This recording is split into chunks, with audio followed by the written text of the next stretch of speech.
লাইলাতুল বারাত, শবে বারাত বলতে কোনো রাত নাই বলে মানুষকে এই ভালো কাজ থেকে বিরত রাখে। গত লাইলাতুল মেরাজ নিয়েও অনেক সন্দেহ মানুষের মধ্যে ঢুকাই দিয়েছে। এটা স্বাভাবিক, ইবলিশের কাজ করতেই থাকবে, অসওয়াসা দিতেই থাকবে। তো আমাদের কাজ ধারাবাহিক সাহাবায়ে কেরাম থেকে পর্যন্ত যে আমল একেবারে মোতাবাতের ধারাবাহিক, সে আমল ইনশাল্লাহ আমরা থাকবো। আমাদের আমল আমরা পালন করতেই যাব। একটু সবাই বলি না ইনশাল্লাহ। আমি যে কিতাবটা আমার সামনে রেখেছি,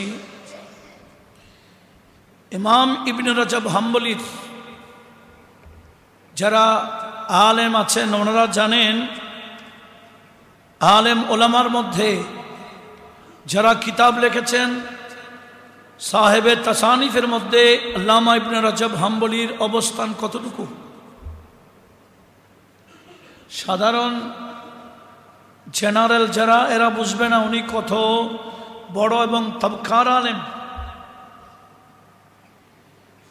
ইনি যে কিতাবটা লতাইফুল মাআরিফ ফিমা লিমাওয়াসিমিল আম মিনাল ওয়াজায়েফ, এই কিতাবটা আমি আমার সামনে রেখেছি। এখানে উনি একটা অধ্যায় করেছেন 178 নং পৃষ্ঠায়, ফি যিকরে নিসফি শাবান, শাবানের মধ্যরাত, শাবান মাসের মধ্যরাত মানে 15 তারিখের রাত, 14 তারিখ দিবাগত রাত, যেটা হাদিসের ভাষায় লাইলাতুন নিসফ মিন শাবান বলা হয়। একটু জোরে বলুন না সুবহানাল্লাহ। এখানে আমি আরো 8-10 বছর আগে একটা ভিডিও অনলাইনে দিয়েছিলাম, 2টা পড়ব। তাফসীরের কিতাব থেকে শাবান মাসের এবং লাইলাতুল বারাতের গুরুত্ব কিতাবগুলো দেখিয়ে দেখিয়ে অনেকগুলো তাফসীরের কিতাব আমি একটার পর একটা দেখিয়েছিলাম, এগুলো অনলাইনে আছে। আরেকটা পর্ব করেছিলাম হাদিসের কিতাবের মধ্যে কোন কোন হাদিসের কিতাবে লাইলাতুল বারাত প্রসঙ্গে রয়েছে, সেগুলো আমি দেখিয়েছিলাম। এগুলো 8-10 বছর আগে। এতগুলো দলিল থাকা সত্ত্বেও কেউ যদি বলে লাইলাতুল বারাতের কোনো অস্তিত্ব নাই, শবে বারাত বলতে কোনো কোরআন হাদিসে নাই, এগুলা মূর্খতা ছাড়া আর কিছু নয়। তো আল্লাহ তো আমাদেরকে আকল দিয়েছেন, আমরা ধারাবাহিক যেটার উপর ছিলাম এখনো আমরা সেটার উপর আছি। কিছু আমল আছে আমলান মুতাবাতেরা, একেবারে সাহাবায়ে কেরাম থেকে শুরু করে এই পর্যন্ত ধারাবাহিক আমল। লাইলাতুল বারাত প্রসঙ্গে যে সমস্ত সাহাবায়ে কেরাম আমাদের নবীজির থেকে হাদিস বর্ণনা করেছেন, আমি প্রথমে সেই সাহাবায়ে কেরামের নাম উল্লেখ করতে যাচ্ছি। লাইলাতুল বারাত এর হাদিসগুলো কোন কোন সাহাবা বর্ণনা করেছেন এবং কোন হাদিস কোন স্তরের, একাডেমিক পর্যালোচনা ইনশাআল্লাহ আমি আপনাদের সামনে উপস্থাপন করব, যাতে বাংলাভাষী যারা আছেন সবাই এই বিষয়গুলো যাতে বুঝে কোনো ইবলিসের ধোঁকা থেকে ধোঁকায় পড়ে যাতে ঈমান না হারায়, আল্লাহ সে তৌফিক সবাইকে দান করুক, বলি না আমিন।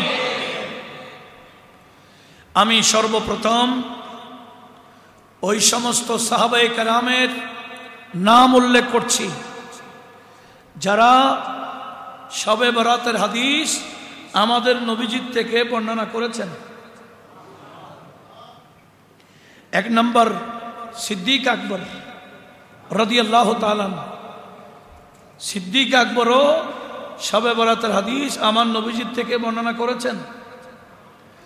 আল্লামা জালালউদ্দিন সুয়ুতি ওই সূরা দুখান হামিম ওয়াল কিতাবিল মুবিন ইন্না আনসালনাহু ফি লাইলাতিন মুবারাকা ইন্না কুন্না মুনজিরিন ফিহা ইউফরাকু কুল্লু আমরিন হাকিম, এই আয়াতের ব্যাখ্যাতে তাফসীর করতে গিয়ে আল্লামা সুয়ুতি রহমতুল্লাহ আলাইহ তাফসীরে দুররে মনসুরের মধ্যে শবে বরাত প্রসঙ্গে 22টি হাদিস নোট করেছেন। কয়টি? শুধু একটি তাফসীরে।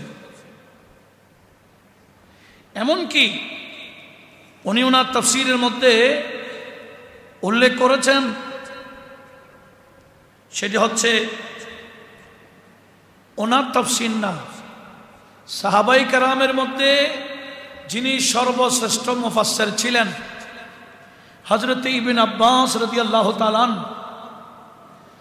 উনি ইবনে আব্বাসের তাফসীরটা প্রথমে উল্লেখ করেছেন। সাহাবার তাফসীর নজির যদি না পদ্ধতি আছে কিনা? এখন তো তাফসীরুল কোরআনের ঢেউ চলছে, আর আমরাও ঢেউর মধ্যে দৌড়ছি, কিন্তু তাফসীরুল কোরআন কাকে বলে, তাফসীর করার জন্য কি পদ্ধতি, সে অনুযায়ী তাফসীর হচ্ছে কিনা আমরা কতজন যাচাই করছি? কোরআনের একটি আয়াতকে আরেকটি আয়াত দিয়ে তাফসীর করা, তাফসীরুল কোরআন বিআয়াতিল কোরআন, এটা হলো তাফসীরের প্রথম স্তর। যেমন নাকি আল্লাহ যে বলেছেন ইহদিনা সিরাতাল মুস্তাকিম সিরাতাল লাযিনা আনআমতা আলাইহিম, আল্লাহ বলেন সিরাতে মুস্তাকিম কোনটা? তোমরা বান্দাদেরকে আমি আল্লাহ শিখাই দিচ্ছি, বলবা সিরাতাল লাযিনা আনআমতা আলাইহিম, ওই বান্দাদের রাস্তাই সিরাতে মুস্তাকিম, যেই বান্দাদের উপর তুমি আল্লাহ বিশেষ নিয়ামত দিয়েছ। এটা হচ্ছে সূরা ফাতিহা। আল্লাহ নিয়ামত দিয়েছেন কাদেরকে? এটাকে তাফসীর করেছেন আরেকটি আয়াত দিয়ে, উলাইকা আনআমাল্লাহু আলাইহিম মিনান নাবিয়্যিনা ওয়াস সিদ্দিকিনা ওয়াস শুহাদায়ে ওয়াস সালিহিন। আল্লাহ বলেন যাদেরকে আমি আল্লাহ বিশেষ নিয়ামত দিয়েছি, নবুয়ত বিশেষ নিয়ামত, সিদ্দিকিয়ত বিশেষ নিয়ামত, শাহাদাত বিশেষ নিয়ামত, ভেলায়ত বিশেষ নিয়ামত, এই বিশেষ নিয়ামত যাদেরকে আমি আল্লাহ দিয়েছি এরাই হলো আমার নিয়ামত প্রাপ্ত বান্দা, এদের রাস্তার নাম সিরাতে মুস্তাকিম। এই একটি আয়াতকে আরেকটি আয়াত দিয়ে ব্যাখ্যা দেওয়া, এটা হলো প্রথম স্তরের তাফসীর। আর দ্বিতীয় হলো তাফসীরুল কোরআন বিআহাদিসিন নববিয়্যাহ সাল্লাল্লাহু আলাইহি ওয়াসাল্লাম, নবীজির হাদিসের মাধ্যমে তাফসীর করা। সেজন্য আমরাও আয়াতের তাফসীর করতে গেলে আমরা নোট নিয়ে আসি। রাসূল পাক সাল্লাল্লাহু আলাইহি ওয়াসাল্লাম এই আয়াত প্রসঙ্গে কি তাফসীর করেছেন, নবীজির বাণী কি কি আছে, আমরা সেজন্য হাদিসে পাকের আলোকে ওই তাফসীরুল কোরআনটা করি। একটু জোরে বলুন না সুবহানাল্লাহ। এটা হলো দ্বিতীয় স্তরের। তৃতীয় স্তর কোনটা? সেটা হলো তাফসীরুল কোরআন বে আকওয়ালি সাহাবাতি রিদওয়ানুল্লাহি তাআলা আলাইহিম আজমাইন। সাহাবাই কেরাম এই আয়াত প্রসঙ্গে কি বলেছেন এটাকে বর্ণনা করা, এটা হলো তৃতীয় স্তরের তাফসীর। সেজন্য মুফাসসিরিনে কেরাম কোরআন শরীফের তাফসীর করতে গিয়ে যেমন আল্লামা সুয়ুতি, যেমন আল্লামা ইবনে কাসির, যেমন আল্লামা ইবনে তাবারি, ইবনে জারির তাবারি, ইনাদের তাফসীর খুললে দেখা যাবে তাফসীরের তাবরি যেটা, সেটাকে উনি তাফসীর করেছেন 30,000 হাদিসে পাক দিয়ে। আপনি যখন ইবনে কাসির খুলবেন, তাফসীর ইবনে কাসির, সেখানে একটি আয়াতকে কেন্দ্র করে আল্লামা ইবনে কাসির রাসূল পাকের বহু হাদিস উনি ওনার তাফসীরের কিতাবে নোট করেছেন। এটাকে বলা হয় তাফসীর বিল মাসুর, হাদিসের মাধ্যমে তাফসীর করা। তৃতীয় নম্বর কি বললাম? সাহাবায়ে কেরামের বাণীর মাধ্যমে তাফসীর করা। এই তিনটা পদ্ধতি ছাড়া কেউ যদি তাফসীরুল কোরআন নাম দিয়ে দুনিয়ার স্বার্থ হাসিল করে, মনে রাখবেন ফালিয়াতাবাআ মাকাদাহু মিনান নার, আমার নবীজি বলেন তাদের ঠিকানা তারা জাহান্নাম থেকে নিজেরাই বেছে নেবে। একটু বড় আওয়াজ বলুন না নাউজুবিল্লাহ। তাফসীরুল কোরআন এত সহজ নয়। সেজন্য অনুরোধ জানাচ্ছি, এরকম তাফসীরুল কোরআন দেখলেই দৌড় দিবেন না, আগে যাচাই করবেন তাফসীর কারককে, তাফসীরের জ্ঞান আছে কিনা, আসলেই বাস্তব মুফাসসির কিনা। এটা যদি যাচাই না করেন, আমাদের কাজ বলে দেওয়া, আমল করা না করা তাদের বিষয়। কিন্তু আমার জিম্মাদারি কি জানেন? আকীদার কথা যদি আমি না বলি, কিয়ামতের ময়দানে আমি ফেঁসে যাব। মিশকাত 336 নম্বর পৃষ্ঠাতে হাদিসখানা আসছে। আল্লামা ইমাম বাইহাকি তার শুআবুল ঈমানের মধ্যে তাখরিজ করেছেন হাদিস। এখানে আমাদের কালুশার সিনিয়র মাদ্রাসায় মিশকাত পড়ানো হয়, রুমে রুমে মিশকাত শরীফ আছে। মূল মিশকাত শরীফের 336 নম্বর পৃষ্ঠা করলে হাদিসখানা পাওয়া যাবে। কি জানেন? একদিন মানুষ একটা মারা গেছেন মদিনা শরীফে, ওনার লাশ আনা হলো, মসজিদের বাহিরে রাখা হলো। এদিকে আমার নবীজি হুজরে পাকে ছিলেন।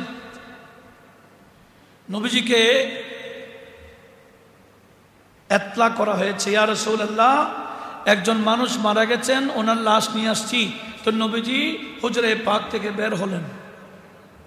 একটু জোরে বলি না সুবহানাল্লাহ। এদিকে জানাজা পড়ার জন্য কাতারবন্দি হয়ে আছেন। আমার নবীজি গিয়ে জানাজা পড়াবেন, সেখানে ফারুক আজম বলে দিলেন, ইয়া রাসূলুল্লাহ লা তুসাল্লি আলাইহি। কি বলেছেন? লা তুসাল্লি আলাইহি। আপনাদের গভীর মনোযোগ লাগবে। ইয়া রাসূলুল্লাহ আপনি তার জানাজা পড়িয়েন না। কেন? ফাইন্নাহু রাজুলুন ফাজিরুন। হুজুর যিনি মারা গেছেন উনি হলেন রজুলে ফাজের, পাপিষ্ঠ মানুষ, উনি গুনেহগার পাপী, আপনি তার জানাজা পড়িয়েন না। আমরা কেউ মারা গেলে জানাজার ময়দানে কি বলি? উনি পাপী, আপনি জানাজা পড়িয়েন না। ফারুক আজম কি বললেন? লা তুসাল্লি আলাইহি ইয়া রাসূলুল্লাহ, আপনি তার জানাজা পড়িয়েন না। তো ফালতাফাতা রাসূলুল্লাহ সাল্লাল্লাহু আলাইহি ওয়াসাল্লাম ইলান নাস, যারা জানাজাতে উপস্থিত ছিলেন, ফারুক আজম রাদিয়াল্লাহু তাআলা আনহু এই উপস্থিত সাহাবীদের দিকে একটা নজর দিলেন, দৃষ্টি দিলেন। দেওয়ার পরে বলছেন, হাল রাহু আহাদুম মিনকুম আলা আমলিল ইসলাম, তোমাদের মধ্যে কেউ কি এই বান্দাকে দেখেছো ইসলামী কোনো কাজ করতে? পাপিষ্ঠ হোক, একটা কাজ করেছে ভালো, এরকম কোনো কাজ করতে দেখেছো কি? তো একজন মেতে উঠলেন, ক্বালা নাম ইয়া রাসূলুল্লাহ, হ্যাঁ আমি দেখেছি। কি দেখেছো? হারাসা লাইলাতান ফি সাবিলিল্লাহি, আমি দেখেছি একদিন জিহাদের ময়দান থেকে মুজাহিদ বাহিনীরা আসতেছেন, ইনারা তাঁবুর মধ্যে আরাম করছিলেন, আর এই বান্দাকে দেখেছি বাহিরে পাহারা দিচ্ছেন। আমি উনাকে এক রাত পাহারা দিতে দেখেছি। তো নবীজি আর কিছু কথা কারোর সাথে বলেন নাই। ফাসাল্লা আলাইহি রাসূলুল্লাহ সাল্লাল্লাহু আলাইহি ওয়াসাল্লাম, ওই পাপিষ্ঠর জানাজা আমার নবীজি পড়াই দিলেন। পড়াই দেওয়ার পরে পড়াইলেন। যখন ওনাকে দাফন করতে গেলেন, আমার নবীজি নিজের হাতে ওই ব্যক্তির কবরে মাটি দিচ্ছেন। খবর যখন হয়ে গেল, আমার নবীজি ওই ব্যক্তির সাথে কথা বলছেন। আমরা আমাদের মধ্যে যারা নবীকে নিজের মতো মনে করে, বাবাকে দাফন করে বাবার সাথে কথা বলতে পারে? নবীজি ওনার সাথে কথা বলছেন আসহাবুকা ইয়াজুন্নুন, তোমার সঙ্গীরা তো মনে করেছে আন্নাকা মিন আহলিন নার, তুমি জাহান্নামী, তুমি পাপিষ্ঠ বিদায় জাহান্নামী। তোমার সঙ্গীরা মনে করেছে তুমি জাহান্নামী, কিন্তু ওয়ানা আশহাদু আন্নাকা মিন আহলিল জান্নাহ, আর আমি নবী সাক্ষী দিচ্ছি তুমি জান্নাতি। এই পাপিষ্ঠকে আমার নবী কি বললেন? জান্নাতি বললেন। এটা বলার পরে আমার নবীজি এবার হযরত ওমরের দিকে নজর দিলেন। ইয়া ওমর, ইন্নাকা লা তুসআল আন আমালিন নাস, কে কি আমল করেছে এ ব্যাপারে তোমাকে প্রশ্ন করা হবে না। সে গুনাহগার ছিল, আমি জানাজা পড়েছি না, আমি যখন ক্ষমা চাইছি আল্লাহ কি তার গুনাহ রাখবেন? গুনাহগার হওয়া এটা বড় কথা না, যে জানাজাতে মানুষের ব্যবস্থা কেন, জানাজার ব্যবস্থা কেন? ও পাপিষ্ঠ বান্দার পাপকে আল্লাহর দরবারে ক্ষমা চাওয়ার জন্যই তো জানাজা। কে কি আমল করছে এটা নিয়ে তোমাকে প্রশ্ন করা হবে না। ওয়ালাকিন তুসআল আনিল ফিতরাতে, তোমাকে প্রশ্ন করা হবে কিয়ামতের ময়দানে তোমার এলাকার মানুষ, তোমার কাছের মানুষ, তার আকীদা খারাপ কেন ছিল? সে ফিতরত ইসলামিয়া, আকাইদ ইসলামিয়াতে ছিল না কেন? আকীদা কেন খারাপ হয়ে গেছে? তুমি ওমরকে প্রশ্ন করা হবে। কে কি আমল করেছে এই ব্যাপারে তোমাকে প্রশ্ন করা হবে না। একটু বড় আওয়াজে বলুন না সুবহানাল্লাহ। অন্তত আমি কিয়ামতের ময়দানে আল্লাহকে বলতে পারবো, ও আল্লাহ, আমার জিম্মাদারি ছিল, আমি আমার আকীদা স্পষ্ট করে দিয়েছি। আকীদার ব্যাপারে সবসময় সতর্কবাণী দিয়েছি, আমি আমার জিম্মাদারি আদায় করছি। আকীদা ঠিক থাকলে নাজাত, গুনাহগার হলো নাজাত। কেন? নবীজি বলেন শাফাআতি লিআহলিল কাবায়ের মিন উম্মতি, কিয়ামতের ময়দানে আমি নবীর শাফাআত কার জন্য? আমার উম্মতের মধ্যে বড় বড় পাপিষ্ঠদের জন্য। একটু জোরে বলুন না সুবহানাল্লাহ। পাপিষ্ঠ হওয়া এক জিনিস, মুনাফিক হওয়া, বেঈমান হওয়া আকীদা নষ্ট হওয়া আরেক জিনিস। আকীদার ঠিক থেকে যদি মারা যায় নাজাতের সুযোগ আছে, আর আকীদা নষ্ট হয়ে গেলে যদি মারা যায় স্থায়ী জাহান্নাম, সেখানে বাঁচার কোনো সুযোগ। সেজন্য আকীদাকে কয় নম্বরে দৌড় দিলে দৌড় দিয়েন না, আকীদা ঠিক আছে কিনা দেখিয়েন। কেউ ডাকলে দৌড় দিয়েন না, আগে আকীদা ঠিক আছে কিনা এটা দেখাটা প্রত্যেকের জিম্মাদারি। আল্লাহ পাক সুবহানাহু ওয়া তাআলা আমাদের সবাইকে এই আকায়েদে আহলে সুন্নাহ ওয়াল জামাতে মজবুত থাকার তৌফিক দিক, আমিন বলি।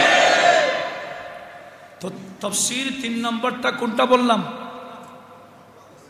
সাহাবায়ে কেরামের বাণীর মাধ্যমে তাফসীর। এখন আল্লামা সুয়ুতী রাহমাতুল্লাহ আলাইহি ওনার তাফসীরে দুররে মনসুরের 7ম খণ্ড 401 নম্বর পৃষ্ঠা থেকে আমি আপনাদেরকে শোনাচ্ছি। আল্লাহ আমাদের সবাইকে এটা মজবুত ভাবে ধারণ করার তৌফিক দান করুক, আমিন বলেন। সেটি হলো ক্বালা ইবনে আব্বাস রাদিয়াল্লাহু তাআলা। ইবনে আব্বাস ইনি হলেন সাহাবীদের মধ্যে প্রকাশ্যভাবে শ্রেষ্ঠ মুফাসসির। উনি বললেন হামিম ইয়ানি কাদাল্লাহু মা হুয়া কাইনুন ইলা ইয়াউমিল কিয়ামা ওয়াল কিতাবিল মুবিন ইয়ানি আল কুরআন ফি লাইলাতিন মুবারাকা হিয়া লাইলাতুন নিসফ মিন শাবান। সূরা দুখানের শুরুতে আছে না, হামিম ওয়াল কিতাবিল মুবিন। আল্লাহ বলেন হামিম। আমি আমার হামিমের অনেক তাফসীর আমি আপনাদেরকে শুনিয়েছি। আল্লাহর গুণবাচক নামের মধ্যে হামিম আছে। হামিম অথবা বন্ধু নবীকে খেতাব করেছেন, অনেক হইতে পারে। আল্লাহ বলেন ওয়াল কিতাবিল মুবিন, আমি স্পষ্ট কোরআন কিতাব, এই কোরআনের শপথ করে বলছি, ইন্না আনজালনাহু ফি লাইলাতিন মুবারাকা, আমি এটাকে লাইলাতে মুবারাকায় নাজিল করেছি। তো লাইলাতুল মুবারাকার অর্থ অনেক আছে, লাইলাতুল কদরও হতে পারে। তবে ইবনে আব্বাস তাফসীর করতেছেন এখানে লাইলাতুল মুবারাকা মানে লাইলাতুন নিসফ মিন শাবান, শাবানের 15 তারিখ রাত। তো প্রশ্ন করতে পারেন শাবানের 15 তারিখ রাতে কি কোরআন নাজিল হয়েছে? সেটার উত্তর ওনারা দিচ্ছেন। সেটি হচ্ছে বলে হ্যাঁ, কোরআন যেটা লৌহে মাহফুজে ছিল, লৌহে মাহফুজের কোরআন ওই সামাই দুনিয়ার বাইতুল মামুরে নাজিল হয়েছিল এই শাবানের 15 তারিখ রাত, আর সেখান থেকে নাজিল হয়েছে কদরের রাত।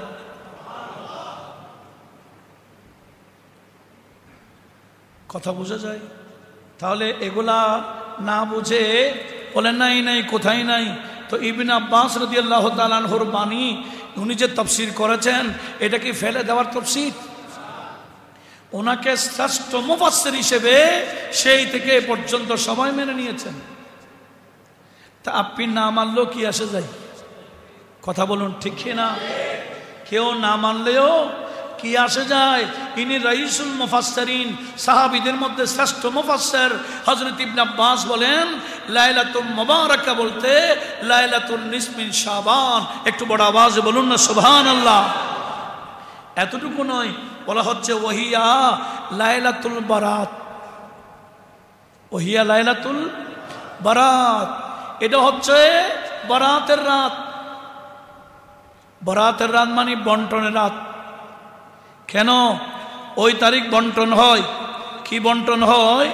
এখানেও কি হাদিস এনেছেন আল্লামা ইবনে রজব হাম্বলি রাহমাতুল্লাহ আলাইহি, উনিও হাদিস এনেছেন। সেটা হলো এই কিতাবের মধ্যে 184 নম্বর পৃষ্ঠায় আতা বিন ইয়াসির, উনি বিখ্যাত তাবেঈ, উনি হাদিস নোট করেছেন, ইদা কানা লাইলাতুন নিসফি শাবান দুফিয়া ইলা মালাকিল মউতে সহিফাতুন। শাবানের 15 তারিখ রাত যখন হয়, রব্বুল আলামিন মালাকুল মউতকে ডেকে একটা সহিফা দেয়, একটা লিস্ট ধরাই দেন, আর বলে ফায়ুকাল, মালাকুল মউতকে বলা হয়, উকবুস মান ফি হাদিহি সহিফা, এই লিস্টের মধ্যে যাদের যাদের নাম আছে, আগামী 1 বছরে কারা কারা মারা যাবে সবার নাম এই লিস্টিতে আছে। এই লিস্ট অনুযায়ী তুমি মালাকুল মউত আগামী 1 বছরের ভিতরে সবাইকে রূহ কবজ করে নিবা। উচ্চ আওয়াজে বলুন, আগামী 1 বছরে কারা কারা মারা যাবে তোমাকে লিস্ট দিলাম। তাহলে আমার উনি বলতেছেন কি, ফাইনাল আবদালা ইউকরিসুল গারাস, অনেক বান্দাকে দেখা যায় গাছ রোপণ করে।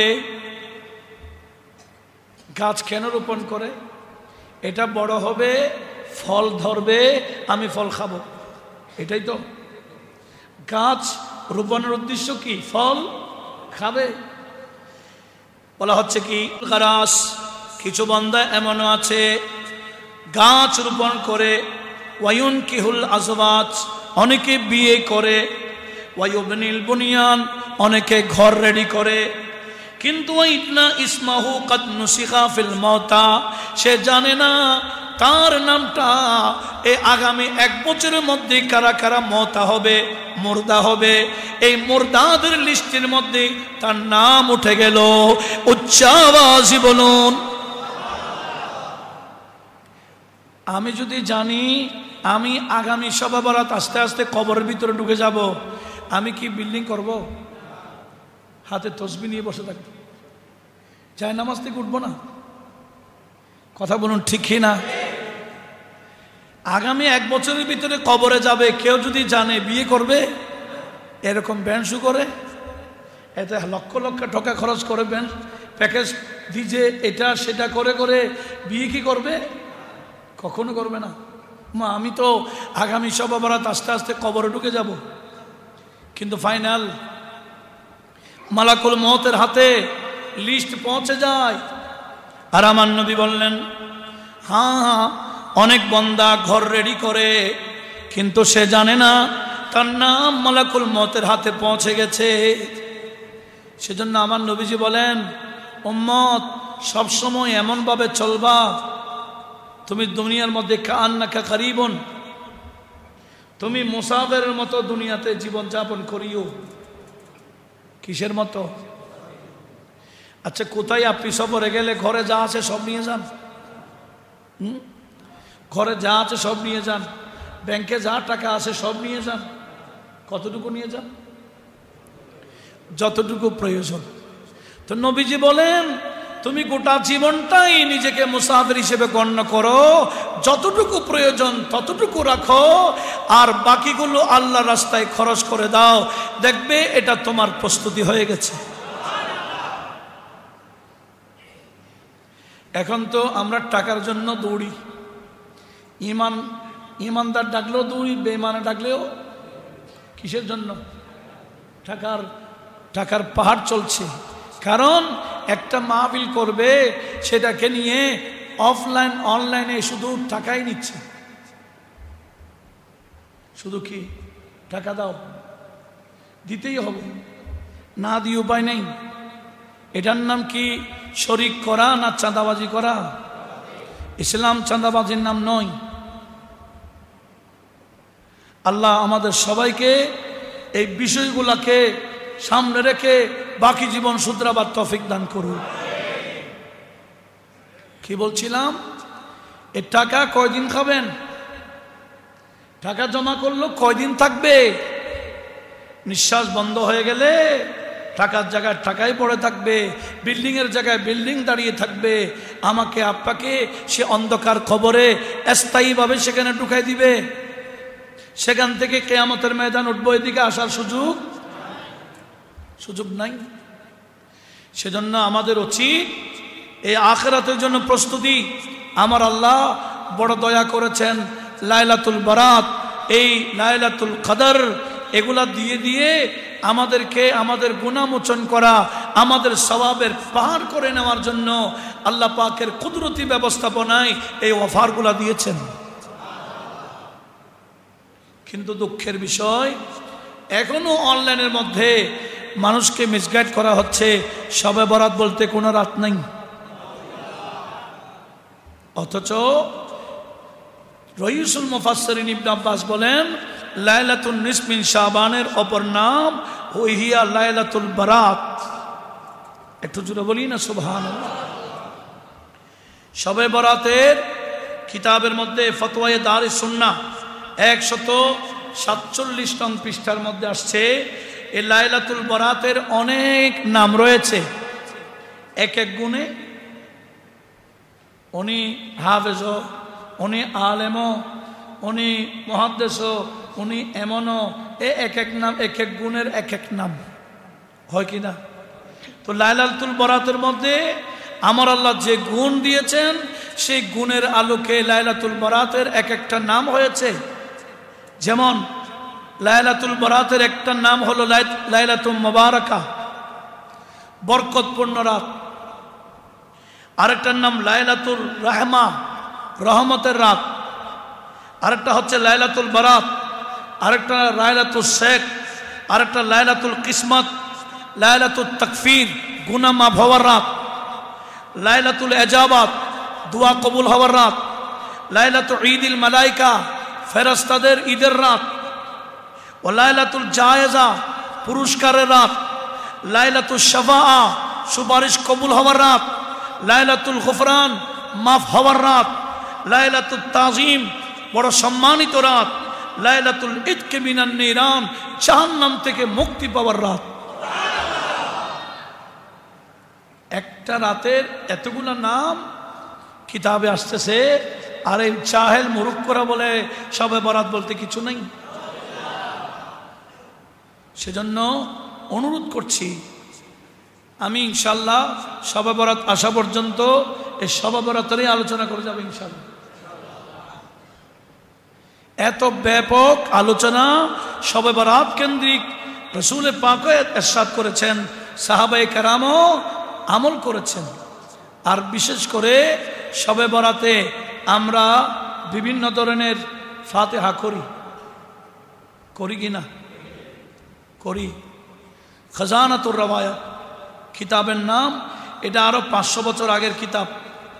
সেই কিতাবের যে কিতাবটা লিখেছেন ইমামে জাফর আল বুকালি, উনি খাজানাতুর রাওয়ায়াতের মধ্যে হযরত ইবনে আব্বাস রাদিয়াল্লাহু তাআলা আনহু থেকে একটা রাওয়ায়াত পেশ করেছেন। লক্ষ্য করুন সেটা কি? ইদা কানা ইয়াউমু ঈদিন আও ইয়াউমু জুমাতিন আও ইয়াউমু আশুরা আও লাইলাতুন নিসফ মিন শাবান তাতি আরওয়াহুল আমওয়াত ইয়াকুমুনা আলা আবওয়াবি বুয়ুতিহিম ফায়াকুলুন আহলাম মিন আহাদিন ইয়াযকুরুনা হাল মিন আহাদিন ইয়াতারাহাম আলাইনা হাল মিন আহাদিন ইয়াযকুরুনা হাল মিন আহাদিন ইয়াতারাহামনা হাল মিন আহাদিন ইয়াযকুরু গারাবাতানা।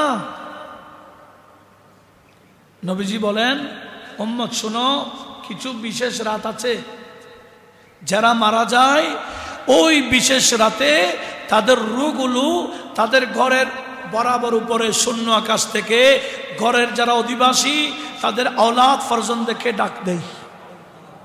একটু জোরে বলি, কোন কোন রাত? ইয়ম ঈদিন, কোন দিন?